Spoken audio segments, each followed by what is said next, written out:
Hey everybody, welcome to the first episode of the Three Geeky Dads Escape Pod podcast. We wanted a little thing where we're calling it the Escape Pod because it's kind of like a breakout kind of session where any one of us could talk about whatever we want. If the other guys are not into the same thing, but, one of us is, and they just need, to bounce ideas off of somebody, they can bring in a guest. They could do it by themselves. They could be like two of the dads, three of the dads, or all four of us. You never know. We could get crazy and we could do like an Escape Pod episode where it's all four of us talking about something that maybe we don't normally talk about. Maybe Tito would rope us into a sports episode. You never know. But tonight we have our first episode of the Escape Pod, and it is Marc and friend of the show, Dean Calusdian. And they are going to be talking about horror movies. This is your 2-minute warning. This ship will self-destruct in exactly 2 minutes. Launch all escape pods as soon as they are filled! Hey, you're not permitted in there. It's restricted. You'll be deactivated shortly. Hey, I assume you tried to gain control of the escape pod in Dock 14. Yes, I tried to gain control. There's an escape pod in Dock 14? Hey, that's my escape pod! Who are you? I'm the bearded lady. What are you, one of the freaks? According to this, there's a single occupant escape pod called the Deus Ex Machina. Escape pod was jettisoned during the fighting. No life forms were aboard. She must have hidden the plans in the escape pod. Hey, look! There's a prize inside that box of hamdingers. An escape pod. Open the pod bay doors, Hal. I'm sorry, Dave. I'm afraid I can't do that. Hello all and welcome to Dean and Marc's Obscure Adventure. So for those who have listened and followed the Three Geeky Dads during their 4.5-year run, you'll know that I personally am a horror film junkie. I have on more than one occasion babbled and bellowed on about my obsession with the genre, and was thrilled when Brian gave me this opportunity to do this show, most likely because I would be less annoying on his show. Who can say? I'm also equally thrilled to have hosting the show with me artist, writer, and filmmaker Dean Calusdian, who shares the same love for the darker, seedier, and macabre side of cinema as I do, and like me, knows the best place to bury the bodies. Both Dean and I have had our share in working in the horror field. Besides being co-host on Three Geeky Dads and the Monster Serial podcast with Tito and Aaron, I am a horror illustrator and both comic book writer/artist, currently working on issue 4 of my published series, Werewolf with a Chainsaw, brought to you by the boys over at Rubber Chicken Comics. Besides being a regular guest on Three Geeky Dads, Dean is co-host on Chicken Chat, an online chat show featuring the Rubber Chicken Comics gang, including Jay Pillarella, Ray Ogier, Paul Beck, and my collaborator on Werewolf with a Chainsaw, Josh Hurst. Dean has directed an independent horror movie that Troma picked up, titled Tortured Hearts, and has also published a horror Christmas graphic novel titled The Stalking Dead, which you can find online, and I highly recommend it for those who like a little terror with their holiday season. And now the two of us have joined forces to deliver on to you a show that trades in the usual talk of mainstream horror movies and timeless classics for more obscure films in the realm of cult, grindhouse, exploitation, forgotten, and unknown. Each show is a double feature, with each film sharing some sort of common theme, with Dean and I each submitting a movie of our choice. A lot of eaches in that paragraph. And for our first show, since it is closing in on our favorite of the season's Halloween, we have decided to launch this series with two 70s vampire movies that rarely get talked about. Now playing on our Cinema Obscure marquee is 1970's Count Yorga and 1972's Blacula. Both movies featuring traditional vampire lore drenched in 70s atmosphere. So please, turn off all cell phones, locate the nearest exits, and see that there is none because there's no escape, and keep all hands inside the vehicle, or they will be chopped off and fed to our pet dragon Spot. Dean and Marc's Obscure Adventure is underway. Whew, that was a mouthful. Dean, wow, that's welcome. A whole bunch. That's the whole show. Good night. It's great to be here doing this with you. I am very excited, Dean. As I said in the intro, I'm very happy to talk horror, and you are the person to talk horror with, so thank you for being here. I'm especially excited that we're starting off talking about vampires. Absolutely. Now, this is a double feature that you and I, we worked on. We tried to think of the the vampire films that you don't often hear about, and I think we've come up with 2 really good ones. And even admittedly, I hadn't watched either of these. I saw a little bit of Blacula a couple of years ago, but not the whole thing. I haven't watched either of these since I originally was like, I have to see every horror movie that ever existed. Same. And like in 92, I remember sitting in my college dorm room, or hotel room, my college apartment, watching both Count Yorga and Blacula in the same apartment. Nice. So it's been 30 years since I've seen either of these. Wow. So it was a nice, like, to go back and check them out. And not at all what I remembered either one of them to be like. Yeah, I have not seen Blacula in a long time. Count Yorga I've seen a couple of times. I've seen both sequels only once a long time ago, back when I was young, and also wanted to see every horror film ever made. And as I'm sure you know, they kind of all blend together after a while when you're on a crusade, and it just becomes a conglomerate of images, but I can never remember details. So it was really cool to revisit these. I'll get into it when we talk about Count Yorga more, but I completely misremembered everything that happened in Count Yorga. Like I was thinking it was a completely different movie. Wow. So I'll talk about it more when we get on to Count Yorga. Sure, but absolutely. I totally thought it was a completely different type of movie. Well, I discovered that if I do have a top 10 of vampire movies, Blacula is on there. Rewatching it again and watching it with my wife, who had never seen it, I think, we had a blast. So this is really cool. So you're going to spearhead Count Yorga, and I'm going to spearhead Blacula. Would you like to start with Count Yorga first? You know what? Let's start with Blacula. You want to do Blacula? Yeah, let's do first? Blacula, because there is Right. kind of almost a compare and contrast and almost to go with Blacula first. Okay, cool. All right, then. So, Blacula, 1972, starring William Marshall, Vonette McGee, Charles Macaulay, Thalamus Rasulila, and Denise Nicholas, excuse me. So basically, it's directed by William Crane. It was the first time a black vampire was ever featured in a movie. That's, of course, its biggest. I know. I was even trying to. I can't think of the right word for it, but it launched a series of blaxploitation horror films. Like you think of it as, it is definitely a blaxploitation film, Right. and I'm kind of looking at it like less in its place in the pantheon of blaxploitation films. I am no expert and not the one to go to for that, but where it stands in the pantheon of vampire movies, right? But I really thinking of it as the first black vampire. Going back thinking they're really, I being a big vampire fan, it's true. I couldn't find any others in any of the earlier movies. Yeah, no, same here. It was revolutionary because William Marshall, first of all, is an incredible actor, and he's playing this character with full gusto. He never camps it up. It's not hammy. Like when he's attacking people, he's growling like an animal. He looks kind of like a werewolf. When he goes into full vampire mode, full attack mode, he's got Wolverine mutton chops on his face all of a sudden, and he's got like a hairy unibrow. But the rest of the time, he's playing it suave, sophisticated, and he's giving a tremendous performance. And he's got a voice, man. Oh, that voice! It's funny that it isn't hammy because his voice is so. He's an opera singer too. I didn't know that. I'm not enough of an opera expert to be like, well, he actually did rigatoni back in. Never saw Deflator Mose. But his voice is so Shakespearean and so big and grand, right, that you almost expect it to be chewing scenery, like him to be chewing scenery during it. But he also has a sort of human, a real relatable, down to earth side to his character that, instantly, a very naturalness in his performance, even though he has the, I have come to find you, in his voice that you'd expect it to be cheeky and over the top. I think it's because he doesn't really do any sort of grandiose gestures to go with it. I think if he were more, waving his hands about and shaking his fists at the sky or things like that, the voice might, but his physical appearance and just the way he moves and everything is is rather underwhelming.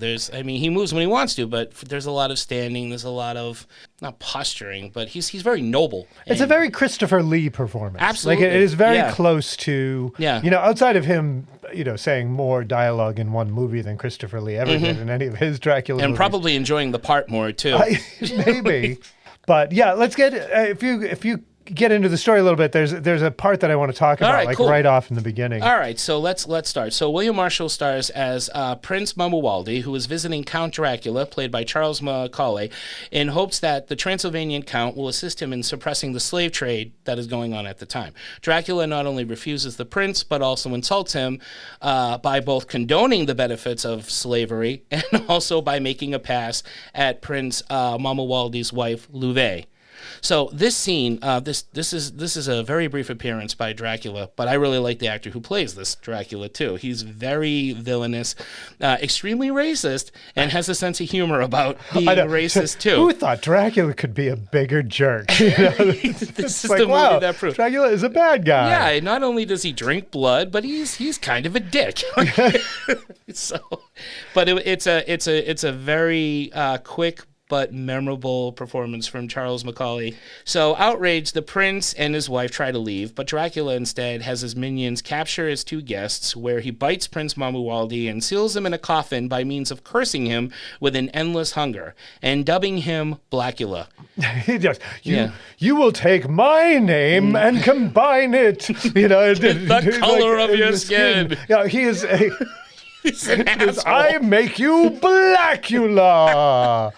It's funny, if it didn't have such a goofy name, right. I think this movie might be taken more seriously as a great vampire movie. Mm-hmm. Because the rest of the movie really is a great vampire film. Like, it does everything I love in vampire movies. But this opening is as great as it is. You're right, it sets it up to be a comedy. The way Dracula delivers that line, it's, it is cheesy. I will disagree with you on your, you can like whatever you like. Absolutely. But I find there is the kind of standard second-rate Dracula, and they all look alike. Mm-hmm. They all give Dracula like a weird goatee and like the winged up gray hair. And it's always like every time there's like, we can't do anything to like break Universal's copyrights, so we're going to make sure our Dracula looks just evil enough with a goatee, but not like Bela Lugosi or Christopher Lee. That's right. Like so they go for this look. I mean, even I think Hammer might have even done it a couple times in their non-Christopher Lee. Well, we talked about it in our most recent episode, Legend of the Seven Golden Vampires. Oh, yeah, that is actually the one where I think Dracula has that. He's got that look, and several other vampires in the Karnstein trilogy. We talked about how many of these second-rate Draculas they look like your doctor or your dentist in a Halloween costume. That's pretty much what it is. But I think this one doesn't. I think this one he stands as a reasonably like good-looking vampire, like a good-looking Dracula. He's not Lee, he's not Lugosi, but he's just as good as John Carradine. Watch John Carradine versus Billy the Kid, and it is that. I mean, that is also falls in. I think that's kind of like the archetype of, they're like, we're gonna do the John Carradine version because he doesn't care. He's not going to be upset. I'll sue. The top hat. So outraged. Like I said, the prince and his wife try to leave, but Dracula instead, and I read all this, he curses him with the name Blacula, places him in the coffin and says, you're basically going to be hungry for the rest of your life. You're never going to know what it's like to taste blood. I'm locking you in this coffin, and your wife is going to sit next to you, locked in this room, and just listen to you scream and beg for blood. You're never going to, until she basically grows old and dies. And you're still going to keep living. So she gets to watch you suffer, you get to listen to her die, and then you're still going to suffer. That's as evil as Dracula gets. Maybe blowing outside up of being racist. Right, well, that too, yeah. That and blowing up a kid's fort in Monster Squad with dynamite. Now, where are we? So we flash forward to 1972. And there are two interior decorators named Bobby McCoy and Billy Schaefer. I love these two guys. First of all, they're gay interior decorators. It's never said, but I believe they are a couple. Oh, it is. It doesn't say that they're a couple, like directly, but they talk like they're together, like they're gonna. Yes, right? Or it was just own the business. You know, it's funny. I watched it twice in the past week, and the first time I was kind of trying to judge on whether because the first time I saw it, I was like, oh. That's very interesting that in this period they had two gay characters without making a big deal over it. Absolutely. And interracial, one black, one yes, that's true white, too. So the second time I watched it, I thought they were a little more over the top than I had noticed the first time around. There's also some real harsh homophobic slurs in the movie too. Oh yeah. That are real tough. Right. And coming from the good guys, you know, so it makes it a little like, right, that does not fly. But the beauty of these kind of films, blaxploitation films in particular, they cover these topics, which unfortunately are still very relevant today. But they do so in an entertaining way. They don't stop and address it. They sprinkle all this stuff throughout the film, and it gets you thinking. Without really stopping to give you a more kind of after school special. It's true. Like as much as I was uncomfortable with their terminology, it is definitely the terminology that those guys, that those cops would probably have been using in 1970. Absolutely, like in that warts time. and all. Right. So it is true, and it does. I can't think of any other movie of this ilk that just had two guys. I mean, they were interior decorators, so it does fall into a stereotype. Absolutely. But it did include those characters, not knocking them. They just kind of were there and were the first victims that kind of set everything in motion. Outside of that, it reminded me a little bit of Abbott and Costello. That's right. Yes. Letting Dracula out in Abbott and Costello. Oh, I didn't even think about that. Frankenstein. That's it's very true. much that same like. Oh, I wonder if they had that influence in there. Definitely not played as funny as the Abbott and Costello, with the candelabra like sliding down the coffin. But and Abbott reading all the lore that's printed next to the display. That's great. But these two guys are having fun with these characters. I like movies where, large or small, any actor is just having fun with their performance, and I feel like almost everybody does in this movie. Everybody has a good time playing these roles, whether they're on it for the whole movie or just 15 minutes. They really give it their all. And these two actors here are very fun to watch. And kind of relatable, too. I mean, they definitely were of the, it's not a big, like, oh my God, I hope they don't get killed. Yeah. But, because there's not a lot of tension built in this movie. No, but you kind of know they're going to. Yeah, right? so it kind of, they are pretty relatable and not obnoxious. Yeah, no, I mean, they need to be victims to keep the story moving, but they are fun to watch. So the interior decorators, Bobby and Billy, they see the unearthed coffin of Prince Mamuwalde, a.k.a. Blacula, and they have it shipped to Los Angeles, They're there with somebody showing them the coffin at the site where Dracula's castle is. And what's funny is, Tito, being such a fan of meta, will appreciate this. They are talking about, they say, we've seen the movies. We know Dracula's not real. So it's kind of funny that this world is aware that vampires exist. Vampire movies have been made. They've seen Bela Lugosi. They've probably seen Christopher Lee movies. So, that's kind of cool whenever there's a kind of movie where the knowledge of the creature is already in the psyche. Like of watching the zombie movies where they're like, they'll try anything not to acknowledge that these creatures are zombies. Absolutely. Right. Yeah. But unfortunately, he is real. So they have it shipped back to their warehouse in Los Angeles. And Bobby and Billy are attacked by Blacula. So we cut to the funeral home for Bobby. Blacula is spying on the mourners, who were good friends of Bobby, one of the victims. There's Tina Williams, her sister Michelle, and Michelle's boyfriend, Dr. Gordon Thomas, of the police department. Blacula sees Tina as a reincarnation of Luva and instantly falls in love for her. So definitely you got a Mina Harker, Bram Stoker's Dracula, Amy from Fright Night kind of thing going. Tina's a descendant from his love, and he instantly Okay, so this is where I wanted to talk about this. Okay. So, we veer out of the Dracula lore with this. And at first I was thinking, is this the first movie that gave us the reincarnation of his love thing? And then I thought Dark Shadows did it earlier. Okay. And I was trying to think of, there are like a number of vampire movies that have done that now. Francis Ford Coppola's Dracula kind of inserted it back into the Dracula story. I don't believe it's in the novel at all, outside of him seeing the locket with Mina in it. But overall, I was thinking like, okay, so this is kind of almost more of a remake of Dark Shadows in a lot of ways than, because it falls more into the story of Barnabas Collins than it does Dracula. Oh, okay. And I was trying to think of like any other movies, if there was something even predating that had the like reincarnation of Dracula's love. And so I think Dark Shadows might have been. Can you think of any? Older than that one, no. Now, my mom watched Dark Shadows, and it would be on while she'd be home cleaning, and I'd just be, playing on the floor or whatever. And I remember catching glimpses of it, but I was too young for it, so I don't really know that much about it, other than it's awesome. And I probably should check it out.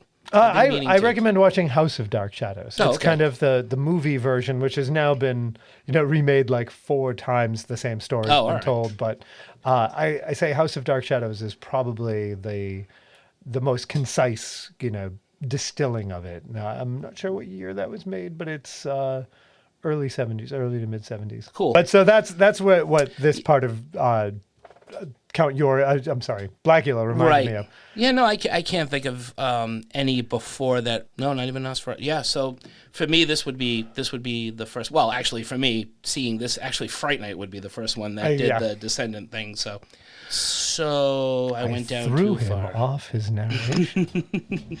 You got me thinking. It happens. So Dr. Gordon notices the strange way Bobby died and soon concludes it to be the work of vampires, and he takes this info to his Lieutenant Jack Peters. So right away, it doesn't, what I like about it is it doesn't take long for the hero to realize it's a vampire. There's no Alucard trying to spell the name backwards.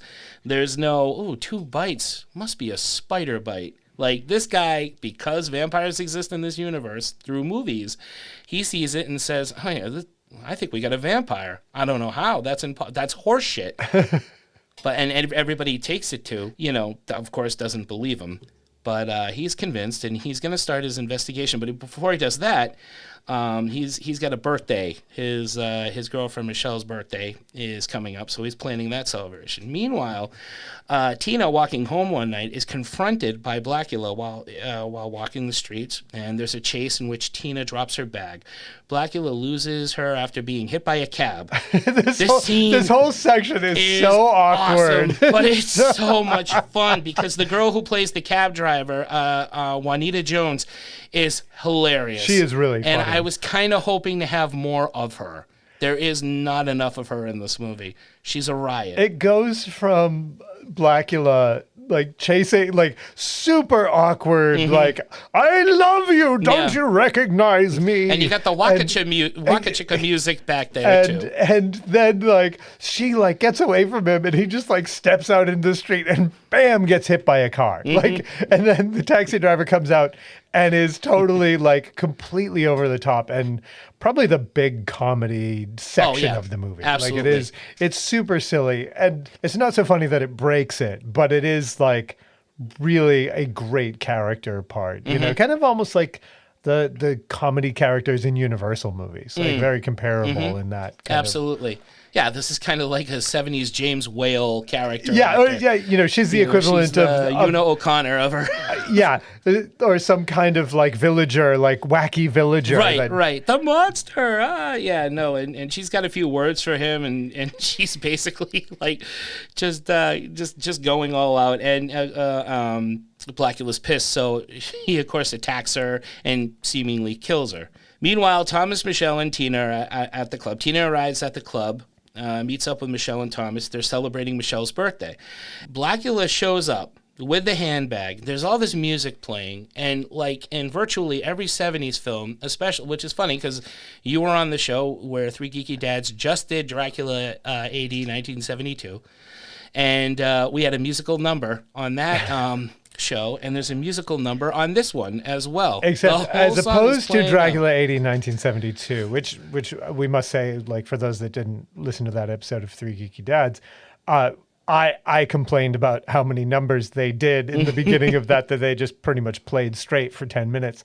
This one breaks up the songs into nice small nuggets. That's so right. You don't get like, oh my God, they're just playing a concert in the middle of this movie. Right, the movie doesn't stop. The action's still going. Exactly. You don't hear the dialogue, but you do see Tina approach Blacula, and while the music's playing, you can see through the gestures that he's trying to explain pantomime. Himself. Exactly.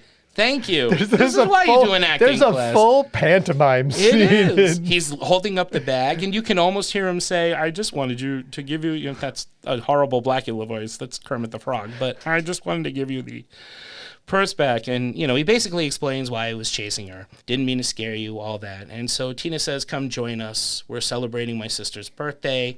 They have a drink, and there's a photographer lady who's coming around taking pictures of everybody, assuming she works for the club. She's randomly taking pictures. It's not entirely clear. It's just, I don't know if the manager hired her to just take pictures of everybody having a good time. In 1970. I guess so. It's a 72 thing. Yeah, everyone's enjoying themselves. So Thomas gets a phone call saying Bobby McCoy's body is gone. Meanwhile, Blacula asks to see Tina again tomorrow night. He has to get going because the photographer is taking pictures of him. And as we know, a vampire can't be photographed. So he takes his leave. The party's over. Everybody goes their separate ways. And the photographer goes to her house to develop the pictures where she sees that Blacula is missing from the photo. And that's when he attacks her and turns her into a vampire instantly. And I want to say, if this movie has anything going for it, and we covered this in Three Geeky Dads, the Legend of the Seven Golden Vampires, I love when people get instantly turned by a vampire. It happens once in that movie, and it happens a lot in this one. Like, as soon as you're bitten, you've got maybe a full 5 minutes before you are a vampire. Which in most of the kills in this, it's almost like he kills them and isn't quite aware at what he does. Right. Like, he just kills them, and then they come back a little bit At later. least at like first. that. But then he's built himself an army, which was kind of like what Christopher Lee in Dracula AD 1972 should have done. But he didn't. Yeah, but this one, it seems very like, it's almost in, this is where I find the flaw in the movie. Okay. And kind of my problem with reincarnated love Dracula movies, that this doesn't play Dracula as quite the villain of the movie, which we'll compare that a little bit to Count Yorga in a minute. Okay. But in this one, Blacula is kind of the protagonist because the way it's set up. He's very sympathetic. He's sympathetic, and it's his story. Like, it starts with him. He needs to get, you don't doubt that she's the reincarnation of his lost love. Like, it's not like some crazy guy, we're just standing there and some crazy guy suddenly jumps in. If I was at a bar and suddenly, this guy came in and is like, you are the reincarnation of my lost love, I'd run. Thinking he's crazy. Yeah. Right. So but this takes his side. So you're kind of, in that end kind of, I'm like, oh, he's just accidentally turning all these people into vampires. So it doesn't set out to say, like, I'm building an army to then conquer, is it New York or LA with this? It's one? LA. It's LA. It's LA. Which I believe there's a flaw in this, that there's like a map of New York in the police station. Yeah. I do find that as the thing that doesn't make this one of my favorites, because I like my Draculas to be, or my Blaculas to be all out, like evil, the bad guy, and that you shouldn't side with at all. But that's just my take on it. No, I get that, because I have the exact same thing about supervillains. I don't like feeling sorry for my villains or my slashers. I get what you're saying about this one, but I don't 100% see that, because he will do what it takes to get what he wants, Right, even if it does mean killing innocent people. So he is tortured, but he does cross that line where, okay, well, this may be, in fact, be Louvet, your reincarnated wife, but, you know, the photographer, you know, Bobby, Billy, they did nothing to you, you know, so you're still committing murder. You're still it's true. cursing It's true. them. Like, He's still bad enough for me, you know? Did you get any, like, kind of Gary Oldman Dracula with this one? Because in many ways he's sympathetic in Bram Stoker's Dracula. That's you know, and that's kind of the thing. When I first saw Bram Stoker, I've grown to love Bram Stoker's Dracula, the Coppola Bram Stoker's Dracula, not the book. I did love the book. I do too. But I have that same problem with it. And when I first saw it, I was incredibly disappointed that they turned it into a love story. Right. In this, we should also talk about the style of vampire that he turns everyone into. Which it's a Dawn of the Dead blue vampire. Right, basically. and kind of Omega Man. That's right. I'm trying to think of, even Count Yorga does the same thing. Yeah. And it's almost like, I feel like Night of the Living Dead pushed this, like, that people were like, well, people don't want vampires. They want zombies. So most of these, the vampires kind of come off more like zombies. That's true. They got the outstretched hands. Yeah, the pallid face, you know, and, you know, the darkened eyes and some, you know, not necessarily fangs, but like big chompers, you know, like, so they're almost more monsters than, not that vampires are monsters, and, you know, don't mean to be offensive to vampires out there. But they definitely come off more zombie-ish. Absolutely. And not my favorite in either, although I enjoy both movies, not my favorite type of like, I would rather have a human-looking vampire than, okay, so that's where we differ, because the more creature they are, I like the zombie-ish vampire thing. I think it's because they stem more from that in lore, and maybe because there's just so many different vampires. This to me is just another type. I like vampire as change in desires, change in morality, not necessarily change in appearance. Gotcha. You know, or change in needs. The psychological right. thing. Then that's always like the most frightening thing in vampires to me. That the people that you love, that you trust, can suddenly turn, and beneath the skin there's now monsters with a completely different set of needs and hungers, you know, so like that they could eat you at any time. Right. A little bit of makeup is good. Yeah. You know, and I do love like Nosferatu or Salem's Lot type looking vampire, but I do also like when you can't tell, or just a little bit, like in it does make it a little more suspenseful.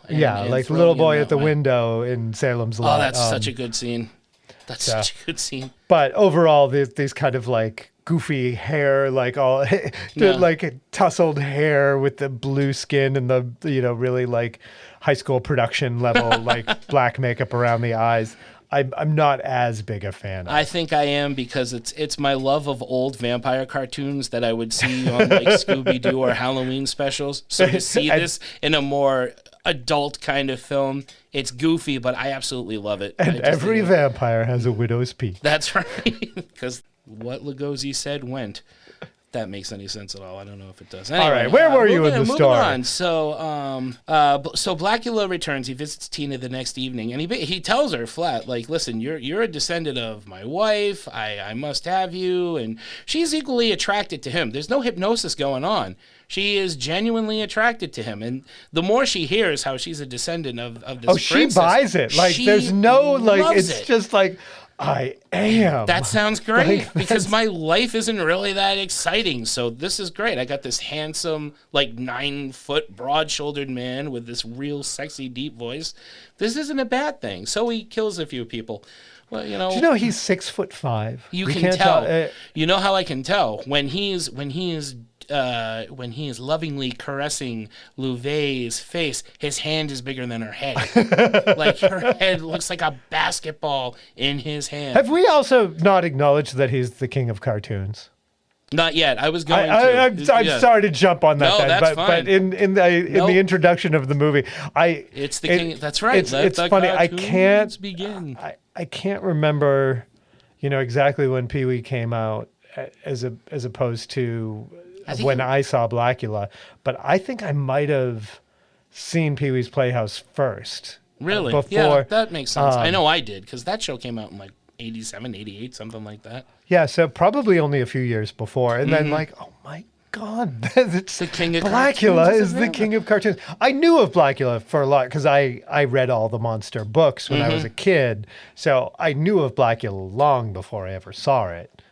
But yeah, the king of cartoons for anyone who does not know. I've seen William Marshall in TV. He was in the original Star Trek for an episode. I can't remember it. Fun fact, so was the cop. I he can't bring up my phone. He was in Star Trek The Next Generation or one of those. the invasion one, where Starfleet's being taken over by basically what Khan uses to control the minds of Chekhov in Wrath of Khan. They're kind of descendants of that, and he plays one of the he plays an admiral that tries to warn Picard. Way off topic, but anyway. But it is fun that they're both in. It's like Finding Hammer movies where everybody is in Star Wars. Yeah. These guys did a lot of TV. A lot of these actors did. Actually. Oh yeah. So. There's in both movies that we're talking about. It is like everyone was on either the Bionic Man or the Dukes of Hazzard. Yep, and that just only adds to my love of 70s. And Wonder Woman. I think everybody was on Wonder Woman. Oh, everybody was a villain at one point on Wonder Woman. So Thomas and Michelle, along with Thomas's Lieutenant Jack Peters, are following a series of murders left by Blacula. They dig up Billy Schaefer's coffin, where Thomas is attacked by Billy. He's a vampire now. And Thomas is able to stake him and realizes, okay, it's definitely vampires now, obviously. Thomas calls the morgue to alert the mortician about the dead cab driver, Juanita. She, however, has become a vampire and kills the mortician. And I love this scene. It is really It is a scary scene. Like, in and of itself, it's frightening. The mortician, played by Elisha Cook, speaking of Salem's Lot. I did. You know what? I totally Weasel didn't Phillips realize in that. Salem's Lot. Yeah, and the star of The House on Haunted Hill with Vincent Price. He's in that as well. I totally didn't recognize him. Yep, Elijah Cook. Got a great character actor face.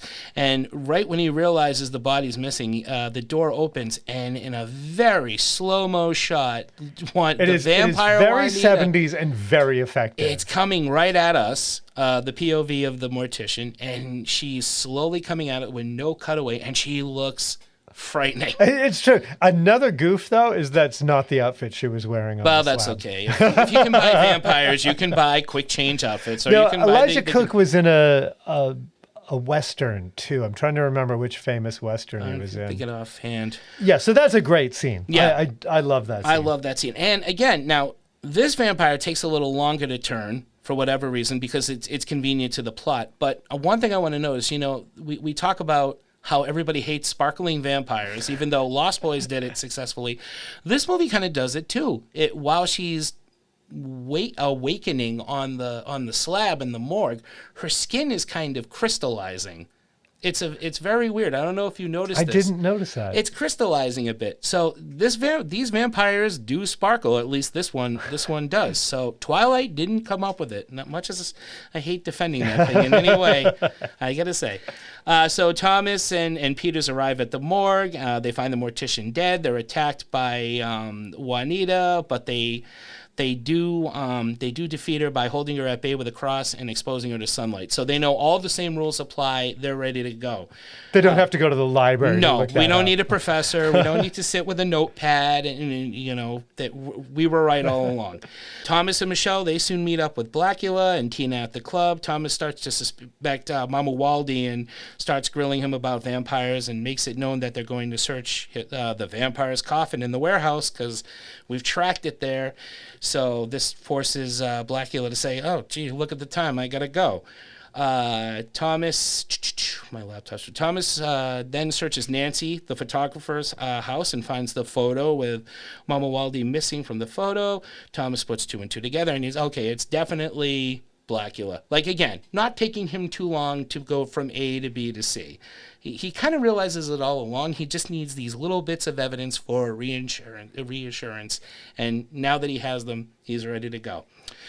Bobby McCoy is seen walking the streets by a couple of patrolmen. They utter some rather racist remarks that I won't repeat. And they report into Thomas and Lieutenant Jack Peters that he's headed for the warehouse, and that's where Dracula's coffin is. They head to the warehouse. The coffin's gone, but there are about 7 or 8 vampires, and there's a full-on attack. This part is cool because one of the cops is bitten during the struggle. Oh, and he turns right away. It is. Which, again, very zombie-like. I love it. I love that. And I think you're right. I think George Romero had a lot to do with it. It was a game changer for vampires, but I think it works. There's just something about it that makes vampires even scarier. Because when you're bitten by a vampire in a lot of these movies, you have like a couple of days to figure out what to do. So having no choice now, because they're closing in on him, Blacula hypnotizes Tina to follow him to his new hideout, which is underground of a chemical plant. Again, they are found by Thomas and what's left of the officers. One that accidentally shoots and mortally wounds Tina, and this forces Blacula to turn her. Now, this is the sympathetic part, again, where he's back to being a hero. He really does not want to make her a vampire. I don't know what his plan was. He was just going to love her till she died or what. But, again? Yeah, but now he's definitely got to turn her and says, let the hell. I'm not ready for her to die, so she's never dying. And in the final showdown, Thomas, Lieutenant Peters, and what's left of the squad find Blacula's coffin. However, Lieutenant Peters races to the coffin and in a panic hastily kills Tina with a wooden stake. Devastated, Blacula walks out into the sun and ends his life. In true Hammer movie tradition, as soon as he goes up in ash, that's it. The movie ends. Then slam. As well it should, because this movie is fast-paced. It never drags for me. It is so much fun to watch. I love it, and I love it even more than when I saw it all those years ago. I have a great time with this movie.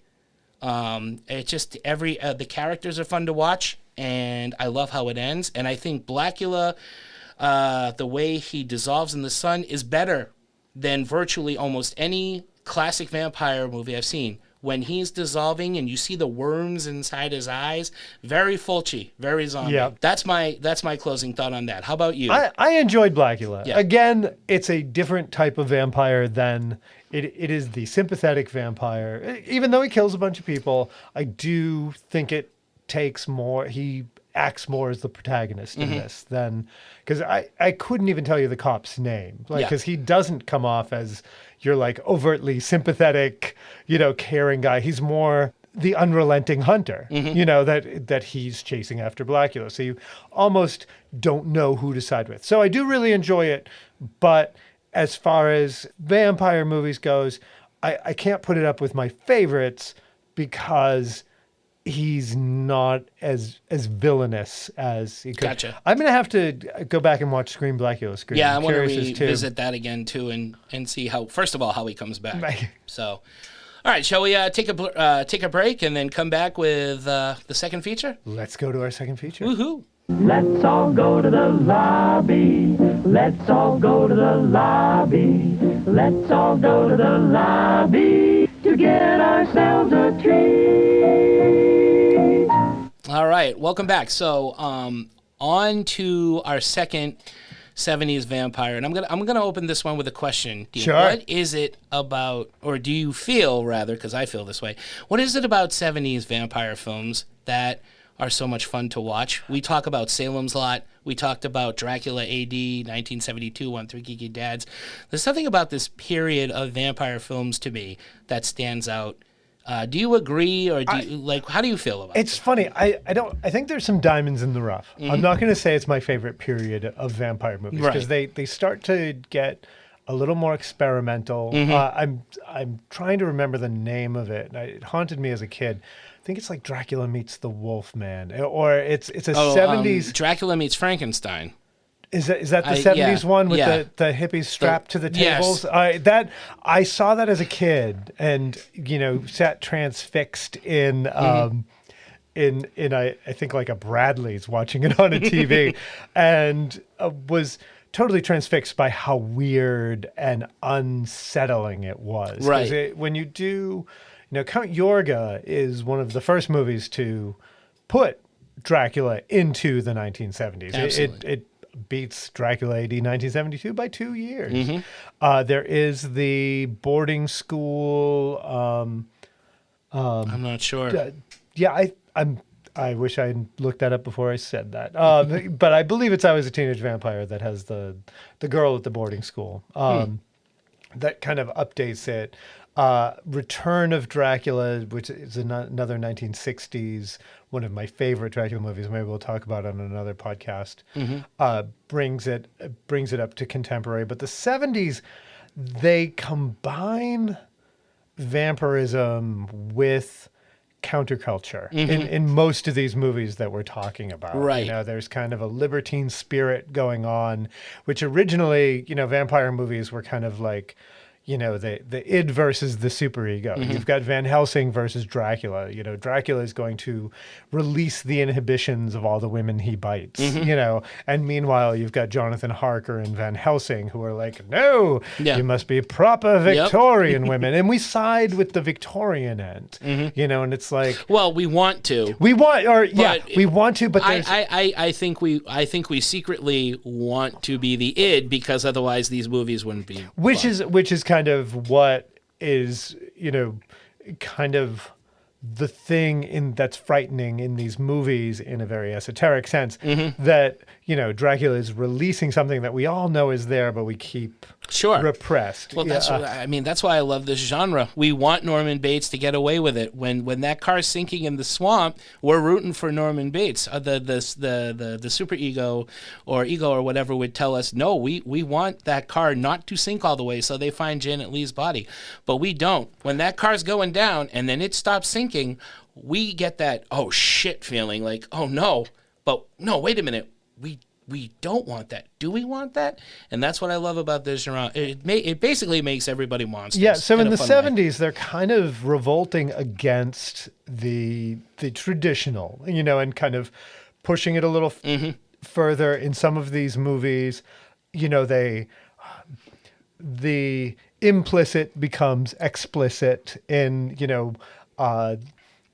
some of them, weirdly enough, and this is where, like I said, I couldn't remember Count Yorga exactly the way that it was. I remembered Count Yorga when I saw it back in college as being totally pornographic. It's one of those Berenstein Bears things, the Mandela effect. Right. It's not that the Berenstein Bears was pornographic, but that we mispronounced that I know name. of anyway. I remembered it being completely softcore. I remember thinking, not going to go revisit that because it's basically just a bunch of softcore scenes strung together. Right. Whereas watching it now, I was thinking like, oh, did Tubi or whatever I watched it on edit it down? And then I literally did my research trying to find stuff that was cut out of it. But the stuff, it was originally made to be a softcore film. And Robert Quarry, the star, said, why don't you do it as an actual movie, which obviously, he'd want a more legit movie than just a headlining in a softcore film. And you can see, they didn't change the script at all. The scenes that would have been softcore scenes are all still there. Yeah. But it has a PG rating. Yeah, they're cut. Before. Yeah. But you can tell. You can tell that they're there. And apparently they never filmed them. So like I said, I'm completely misremembering the whole thing. Yeah. I never saw those scenes. They're just so implied that, my memory from 30 years ago fills in the spaces. And your imagination adds too. Probably that too. All right, you want to break into this one? Okay. Go through it? Okay. All right, so starring Robert Quarry, who, a character actor, he ended up he was in the Return of Dr. Phibes Rises Again, the sequel to The Abominable Dr. Phibes. And apparently, Dr. Phibes, one thing that AIP, and both of these movies, both Blacula and Count Yorga, are both AIP, American International Pictures. Apparently, in Abominable Dr. Phibes, or Dr. Phibes Rises Again, they had thought about having it be Dr. Phibes versus Count Yorga, which I don't know how true that is, but that is what it said on the internet in a couple of different places, being IMDb, Wikipedia, and a few other articles.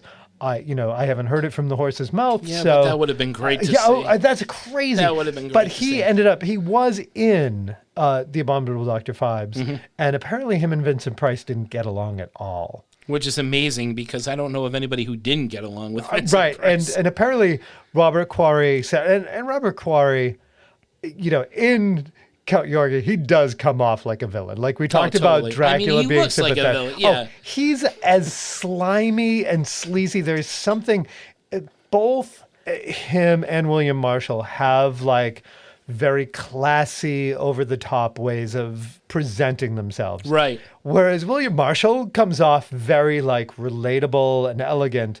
Robert Quarry comes off a bit dickish. Yeah. Like and is that sleaze guy Right. that He's got a punchable face. Right. Yeah. There's no denying that. There is something just off-putting about him in general.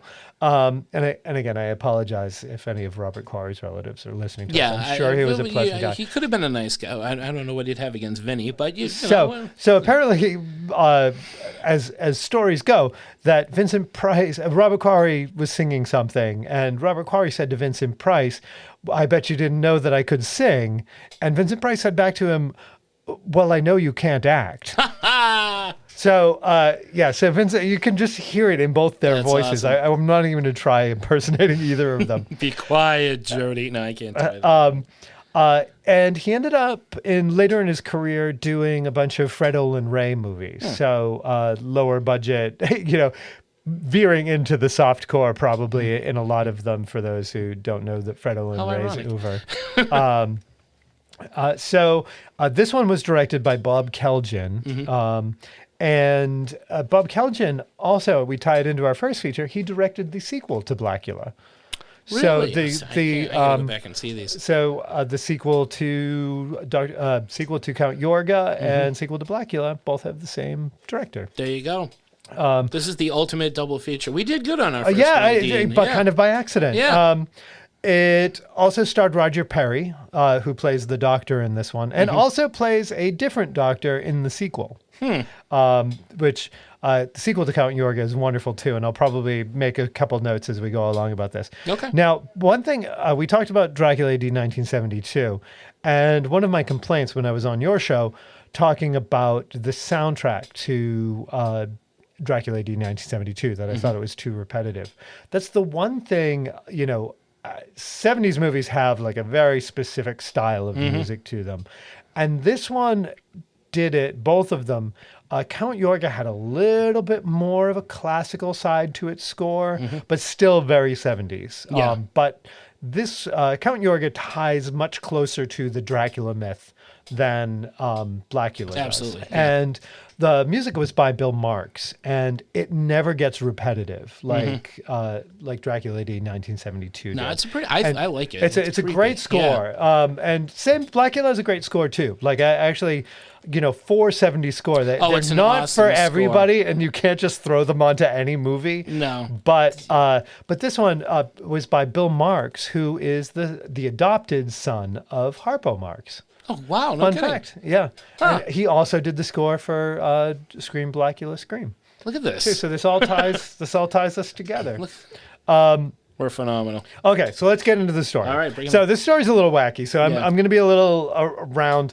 It basically follows the plot of Dracula, fairly, outside of minivans and stuff like that. The basic. Well, you got things the are opening there. seance, which which is how we totally start. weird. Like, so I'm kind of almost a complaint in we jump right into a seance. We've got Donna, who is trying to talk to the ghost of her dead mom. Yep.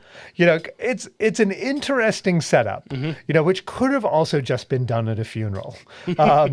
And she's hoping to contact her mom.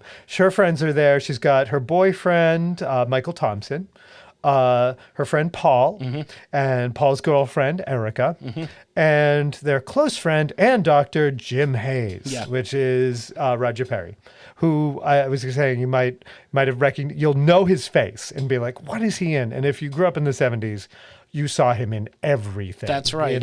And Paul, you can see he was the mayor in Batman Returns. He was in one of the X-Men movies. He was in Manhattan. He played Woody Allen's friend in that movie.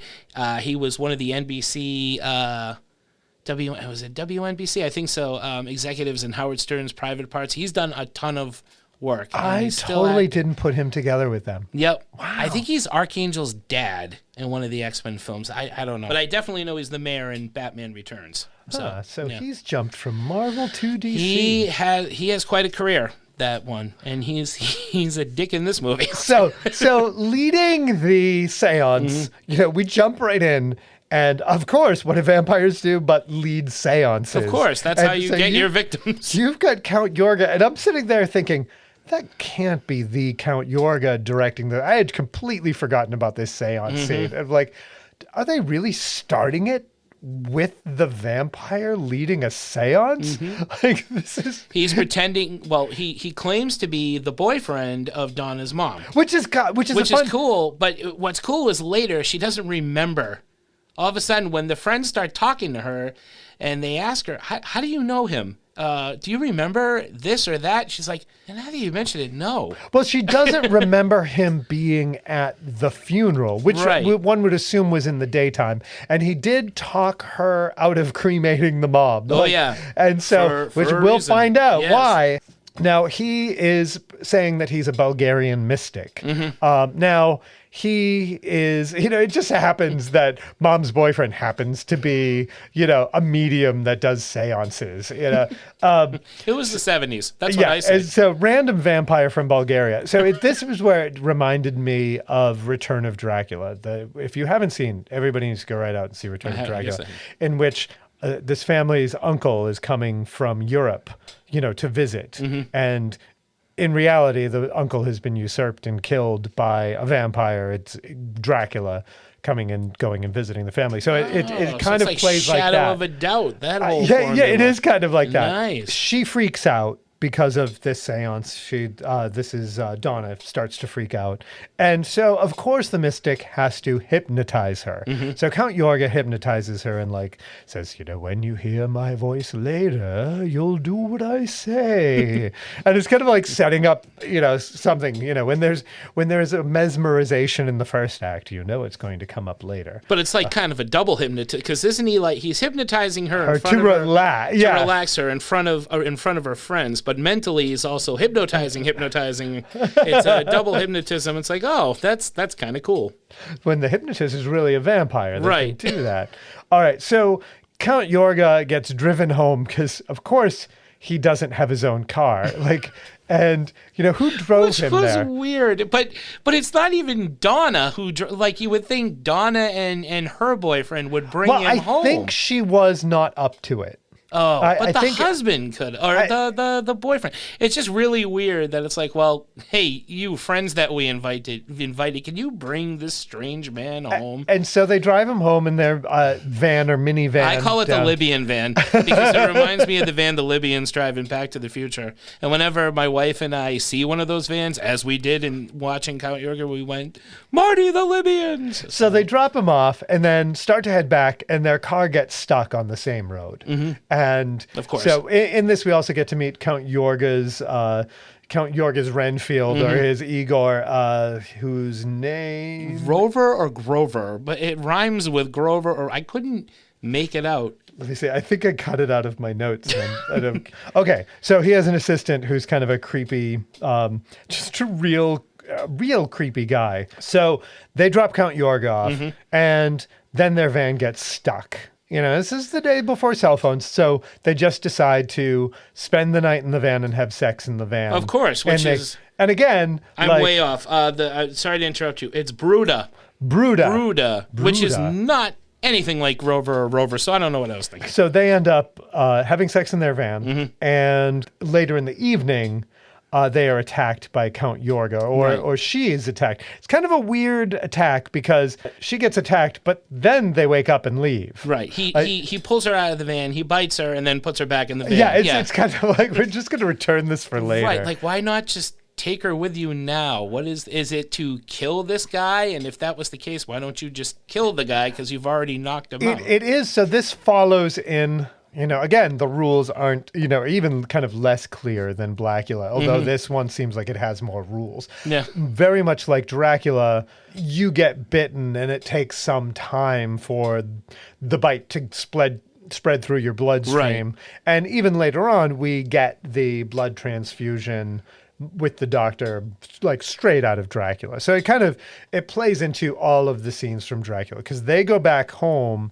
She goes to visit her doctor because she's starting to, this is the girlfriend. This is Erica. Like these characters get very confusing. Right. There's almost like too many of them. And this is where I prefer Blacula over this movie, because I remember the other characters from the other film more, because they kind of have their own personalities. These people are all interchangeable. They are very interchangeable. They dress alike, they look alike, they sound alike. Especially At times the they guys. even talk alike. Like, there's like one girl has slightly longer hair than right, and they're all Pauls and right. Donnas. And it's like, it could be any one of them. She goes to visit her doctor. He's a little concerned about her blood loss. And she's very lethargic, and they notice the bites on her neck, and it's kind of like, well, they're kind of like vampire bites, but they couldn't be vampire bites. There's kind of that, like, we're working around. We know what vampires are, but they don't really exist, do they? They do believe in vampires much better than you'd expect them to. Right. The doctor does come around to the vampire pretty quickly because they go to, so Erica goes home, she relaxes. There's a lot of back and forth in this movie that you expect, like an instant turn, and you kind of go back and forth and like, well, she might be a vampire, but we don't know. But then they go back to her apartment and she's eating a kitten. I thought of you when seeing this, because this is one of your line crossing. Yeah. This is a very nerve-wracking moment. Yeah, it is. I for those who don't know, I have in my older age, I have gotten I don't like movies that they kill pets. Yeah. And I don't want them to stop making them. It's one of those things I do check doesthedogdie.com whenever I see a dog that I'm going to like. I know, like we've talked about, kids, I can handle in a movie getting hurt. But pets, it's one of those things that bugs me. And in this one, it was kind of, and it was blatantly a real kitten. Oh my God. That must be a very sleepy kitty. I was actually sitting there going, you can kind of see it move at one point. They definitely put something on it, a blotch of red temper paint or something. Yeah, or outside of that, it's toxic. kind of it's kind of a cute kitten she's eating. Cute. But it is disturbing. It's not like a fat, ugly cat. This is the most adorable kitten you can she find. Literally has a very cute kitten in her hand and is pretending to eat the kitten. She's feasting upon the thing. Yeah. And it is more disturbing. It is a disturbing scene in the fact that she's not aware of what she's doing. Right. She's under the control. And anytime now she's going to come to her senses and realize she just ate her kitten. Yeah.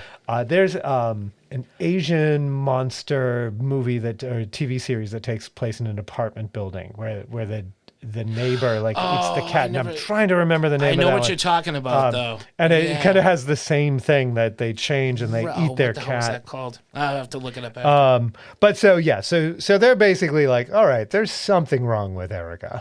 We kind of, and then she comes to her senses and has a freak out. Yeah. And so again, they put her to bed and they're like, yo, you go rest up here. And this is exactly what happens to Lucy, I believe, in Dracula. Absolutely.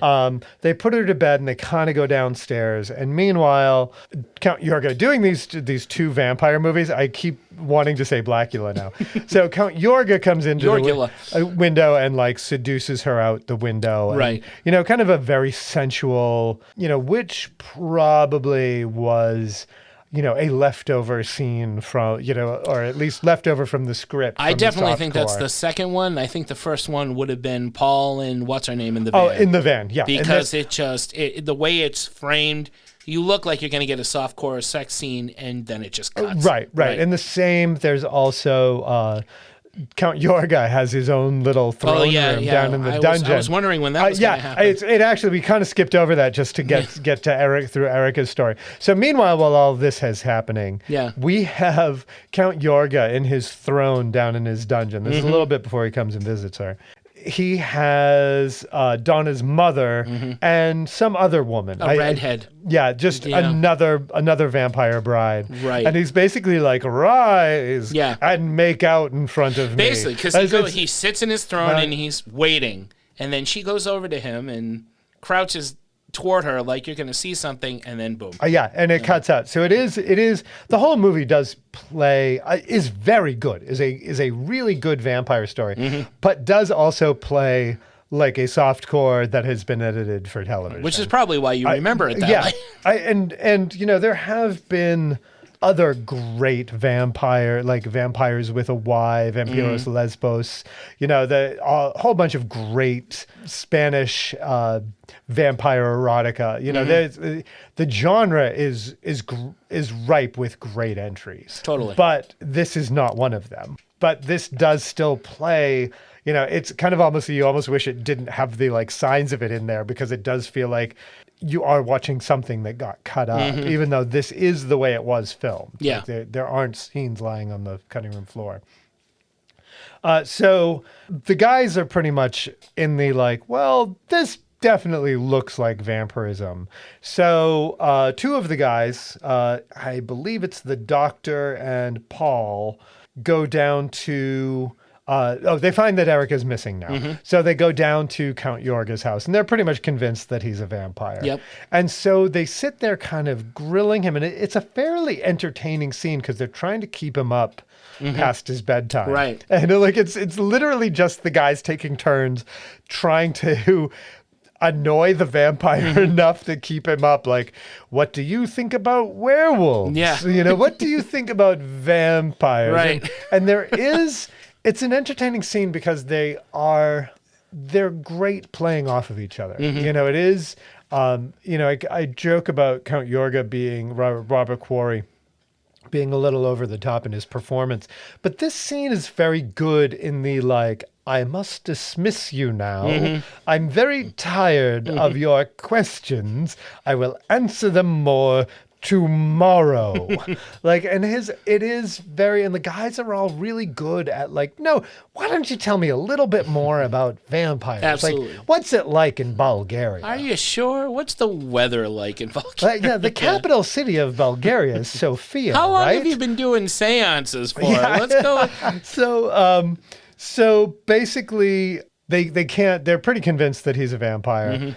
They even try and sneak around, and Bruda, tries to stop them from sneaking around. So it is basically very suspicious. Yeah. And it is blatant that Count Yorga wants them out before the sunrise, so or before bedtime. I'm kind of unsure how it worked in that sense, that he had to go to bed, but he was in his castle, so it wasn't exactly going to burn up with the sunlight. No, that's true. As long as he put the shade down, I guess he could have. It literally was I need to go to bed. Maybe Vampires he was just very need tired. their beauty sleep. There was a lot of work put into his plan, and he showed up to the party and didn't think to bring a car, or maybe he planned it, but when they asked him, when they asked him if he had a car, he had this look like, oh shit, no I don't. Shit. I have a horse-drawn carriage. I turned into a bat. I turned into a bat to get here. How do I explain that? Somebody give me a ride. I don't know. Yorga was a little flawed with his plan here. So they plan on attacking later. Yeah. In the afternoon, go home, rest up. We're going to take a nap. This is very specific. We're going to take a nap. And we'll set your alarm clock. This is a very key point. We have to set our alarm clock. And again, I'm kind of making fun of it, but I really enjoyed this movie.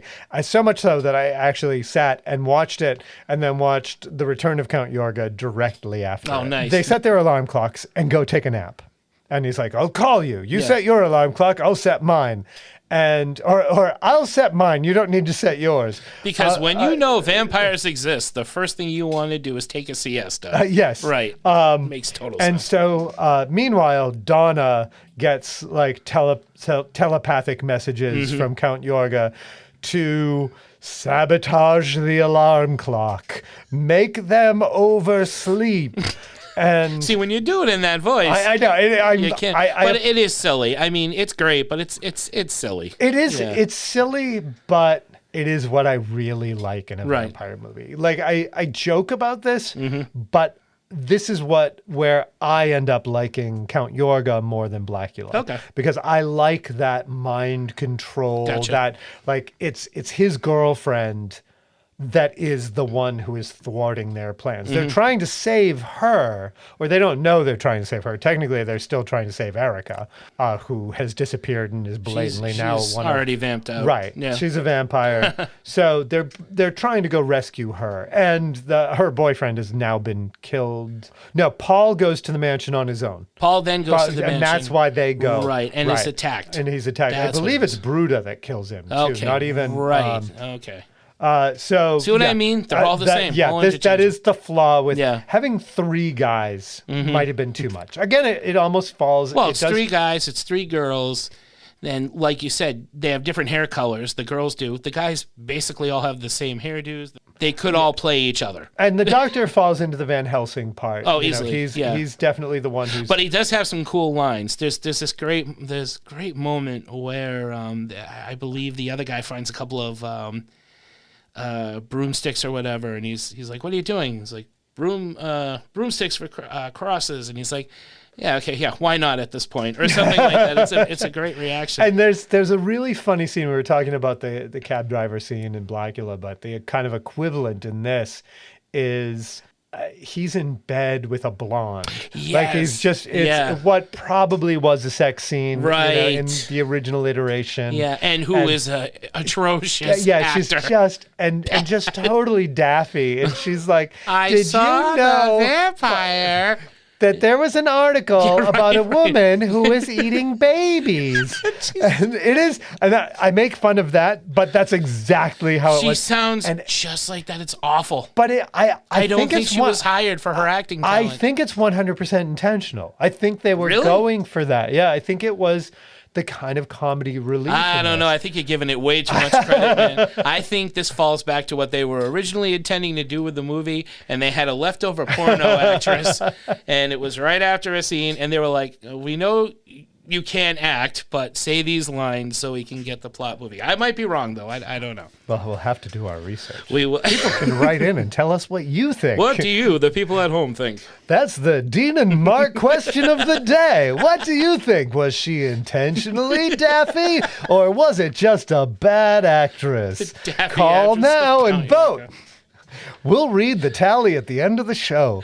There was an article about a dead baby. Oh, God. Yeah, which also goes back to Dracula and the Bloofer Lady. Right, yeah. So again, it knows it's Dracula lore, and it definitely falls into that. So they go back to the mansion to try. The 3 of them go back to the mansion, or the Doctor, the Donna and her husband. Yeah, does Donna go with them? Donna goes with them. Donna goes with them after she's already unknowingly sabotaged the alarm. Right. The alarm I don't know how that happened. Yeah, exactly. Oh no. I have it in my notes. Oh, okay. Donna is already gone. Like she's gone on ahead of them. She goes to the castle, and it's Bruda. Right. Yes. Intercepts her, and the description says that he attacks her. I honestly don't remember that scene, but there's a lot that could have happened, and. Like both of us, we both tend to draw while we're watching movies and miss a tiny bit. I tried not to. I do when I do this, but sometimes I just can't help it. The guys go back to the castle to stake Count Yorga. Right. And there's I can't even describe out like the shifting of action in this. The guys get separated. Like one battles Bruda, one battles Count Yorga. Right. Michael is fighting Count Yorga and finds Erica.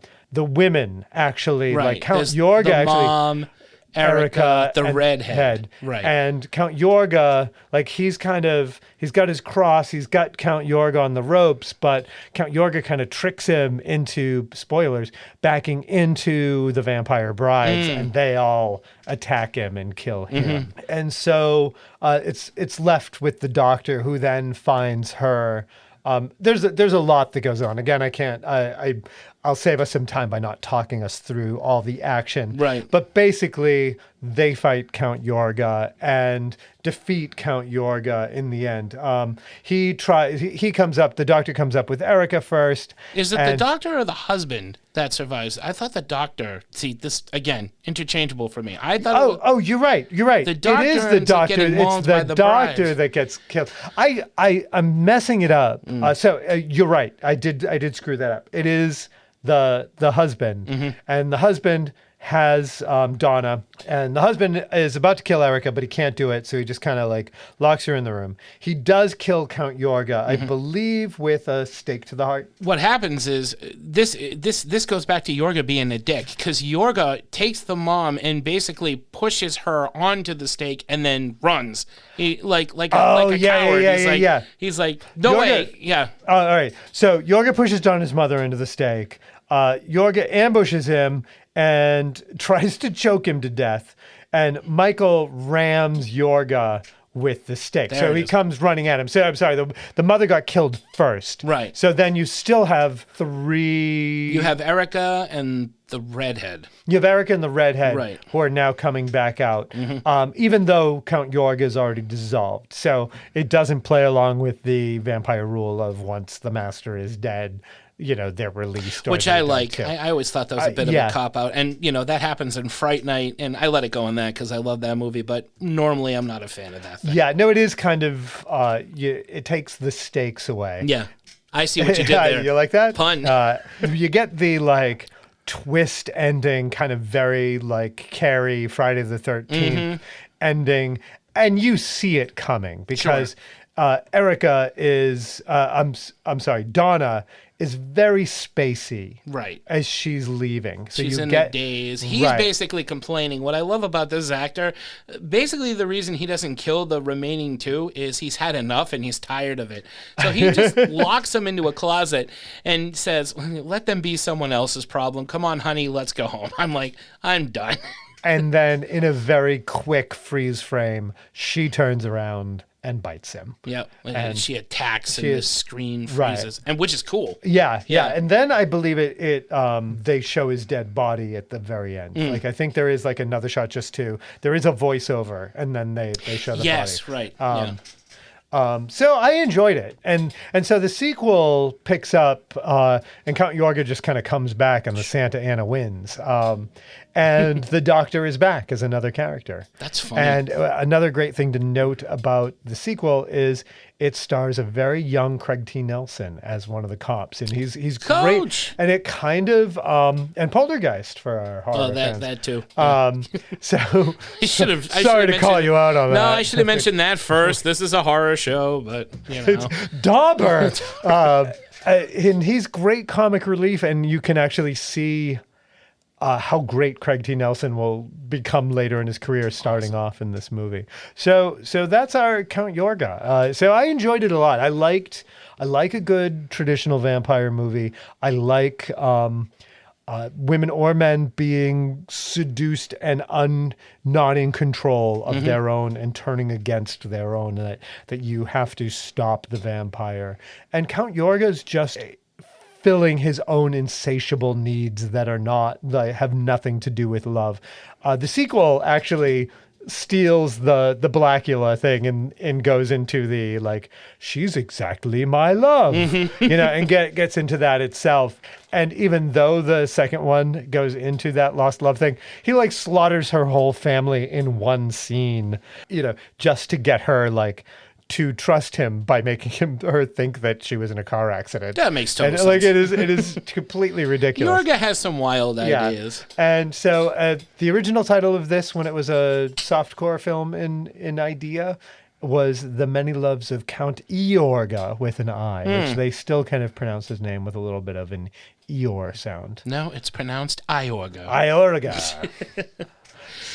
Yeah, I'm gonna. I like this movie a lot. I still prefer Blacula over this one, mostly because I don't really care for anybody in Count Yorga other than what Count Yorga is doing. The women are great to look at, and the gore is good. The dead kitten, when they're vampiring and doing the it's great. But there's a lot of cutting and walking and explaining, and the characters in those movies are just not as appealing. They're really not.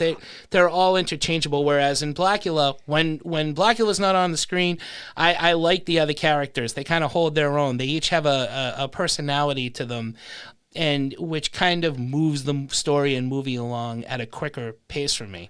However, Count Yorga, the van scene, I'm always a fan of when vehicles break down and the monster is going to get them. It's just a question of when. I was a fan of it even in Leatherface, Texas Chainsaw Massacre 3, which is not that great of a movie, but that's a great opening. So anytime a car breaks down and you know it's only a matter of like minutes or whatever until the monster gets them, that's done very well in this film. This is why I bike everywhere. This is why you...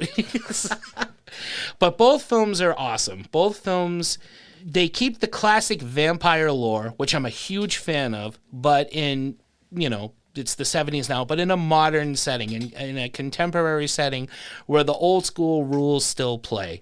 And that's why I think the 70s is so cool, because that was the decade that kind of did that with films like Salem's Lot and Dracula AD 1972, and these. Modern vampire movies do that now, but the rules have all changed. In the 90s, crosses didn't work, mirrors didn't work. They changed the whole And the 90s mythos. came into much more taking the side of vampire hunters. Was much more the, people have seen the vampire. People are tired. I remember, early 90s reading what, I think it was Douglas Winter, the horror editor, wrote don't write vampire stories. Nobody wants to read a vampire story. Which I have no idea what Douglas Winter sounds like. I think that's anybody that says that should sound like he has that voice. And so one more thing we should note that I know you have issues with Siskel and Ebert. I do. Now, I have less of an... Have I? Yeah. But Gene Siskel, I've always found to be harsher in his reviews, and especially on horror films. I will agree with that. He really liked Count Yorga. Gene Siskel said this was the best horror film of 1972. Huh. I wouldn't go that far. But I'm sorry. This one was 1970. It was... Blacula, that was 1970. Right, Count Yorga was 1970. So he thought it was the best horror film of 1970. Oh, interesting. Well, it's very good.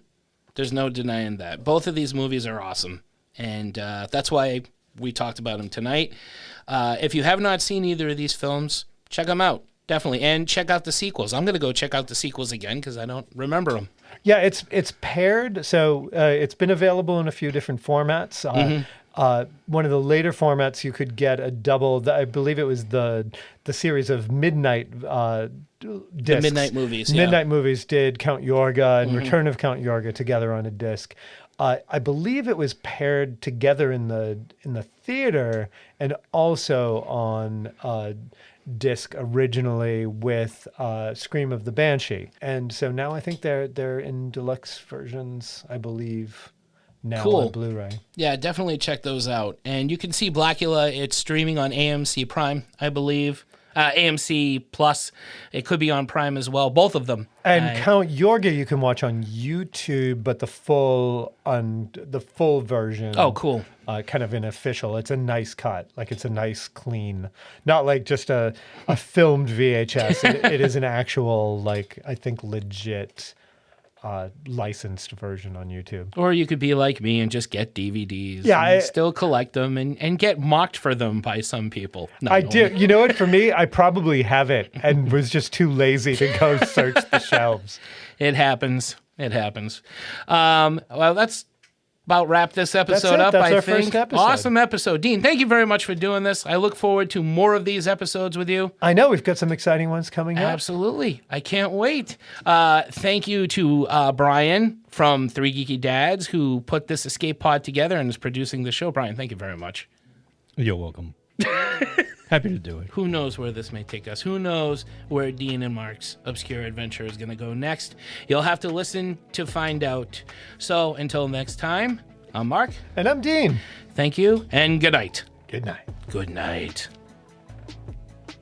Should do the good night out there, whatever you are. What cartoon? Anybody know? I don't. No? Count Duckula? I loved Count Duckula. It always had the opening narration, and then it had good night out there, whatever you are. Oh, it's so cool. Check it out. In fact, that's how I'm ending this show from now on.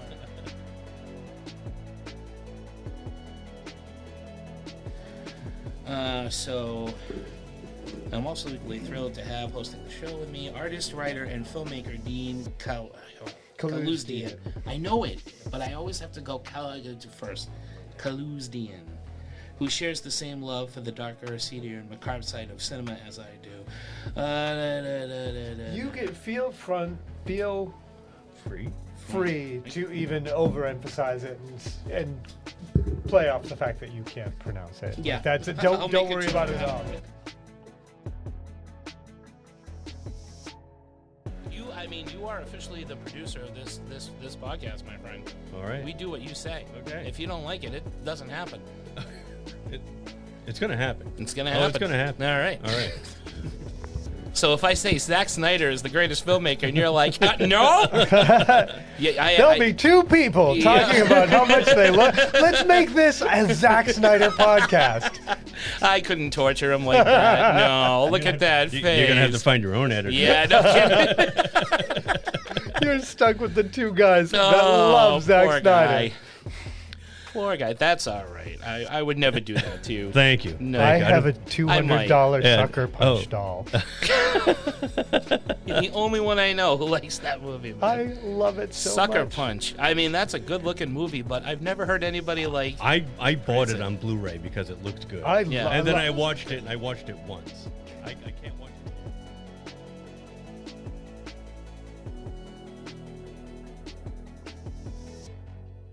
Open the pod bay doors, please, Hal.